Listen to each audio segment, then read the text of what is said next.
ស្នេហាយើងលែងមានជំហរខ្លួនចូលចិត្តជាកំហឹងពីមួយរយធាដល់0ស្នេហាយើងលែងមានលំនឹងអូនអ្នកខុសពោបងអ្នកត្រូវប្រាប់តែគួរអូនចូលចិត្តខឹងប្រាប់កាប់គាត់អូនថាបងធំមិនអូនមិនស្រាប់ហេតុផលអីចឹងតាំងពីយល់ចិត្តដឹងចិត្តបានចិត្តយូរទៅបងខូចចិត្តហួចចិត្តក៏ខូចចិត្តនិយាយខំរត់ឲ្យពុកទាំងអូនជួបមកបន្តិចសុខអូនថាបងใจគិត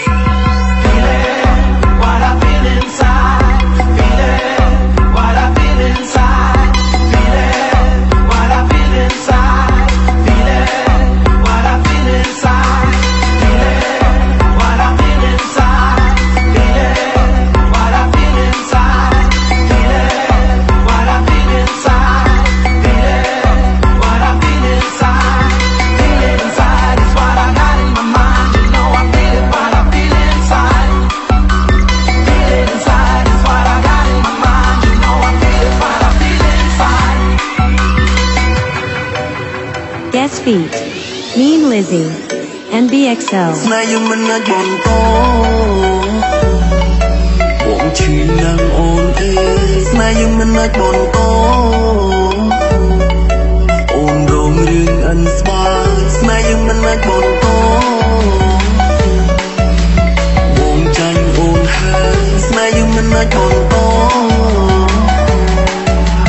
អូនស្ទះបងហើយស្នេហាយើងលែងមានជំហរខ្លួនចូលចិត្តជាកំហឹងពីមួយរយធាដល់0ស្នេហាយើងលែងមានលំនឹងអូនអ្នកខុសពោបងអ្នកត្រូវប្រាប់តែគួរអូនចូលចិត្តខឹងប្រាប់កាប់គាត់អូនថាបងធំមិនអូនមិនស្រាប់ហេតុផលអីចឹងតាំងពីយល់ចិត្តដឹងចិត្តបានចិត្តយូរទៅបងខូចចិត្តហួចចិត្តក៏ខូចចិត្តនិយាយខំរត់ឲ្យពុកទាំងអូនជួបមកបន្តិចសុខអូនថាបងใจគិតលែងជួបមិត្តភក្តិចិត្តនឹកខ្លាចអូនដឹងខឹងអន់ចិត្តខ្លាចអូនថាใจពីមិនចិត្តតែអូនមិនយល់សម្រាប់សម្រួលសម្របឲ្យស្រួលសម្របទាំងអួតទាំងឈួលទាំងទូលំមិនទទួលបាយជាប្រែប្រួលឲ្យចិត្តបងអួលដូចត្រូវថ្នាំពុលអូនមានចិត្តមានញាចង់តែផ្សាញ់ចង់តែឈ្នះបងចង់លើកដៃសុំផ្ទះចាញ់អូនហើយអូនសម្រាប់បងឈឺចិត្តជាងដើរជួននឹងមិនពីអូនខ្ជះអូនទ្រព្យស្វែងមិនមែនទេក្តីស្រឡាញ់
Music and the Azip Music.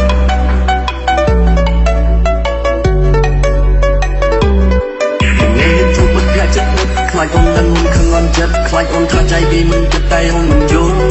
សម្របសម្រួលសម្របឲ្យស្រួលសម្របទាំងអួលទាំងឈួលទាំងទូលអូនមិនទទួលបាយជាប្រែប្រួលឲ្យចិត្តបងអួលដូចត្រូវថ្នាំពុលអូនមានចិត្តមានញាចង់តែផ្សាញ់ចង់តែឈ្នះបងចង់លើកដៃសុំផ្ទះចាញ់អូនហើយអូនសម្លាញ់បងឈឺចិត្តជាងដើរជួននឹងមិនពីអូនខ្ជះដូចទ្រព្យស្វែងមិនមែនទេក្តីស្រឡាញ់ឈឺក្បាលការងារមានសម្ពាធនឹងស្នេហារោគរឿងម្ដងបងចង់បាយសន្ទះក្បាលឲ្យបងគិតលែងយល់ឲ្យបងវល់គ្រូក្បាលពាក្យមួយមិនចង់ឲ្យបងចង់ប្រាំថា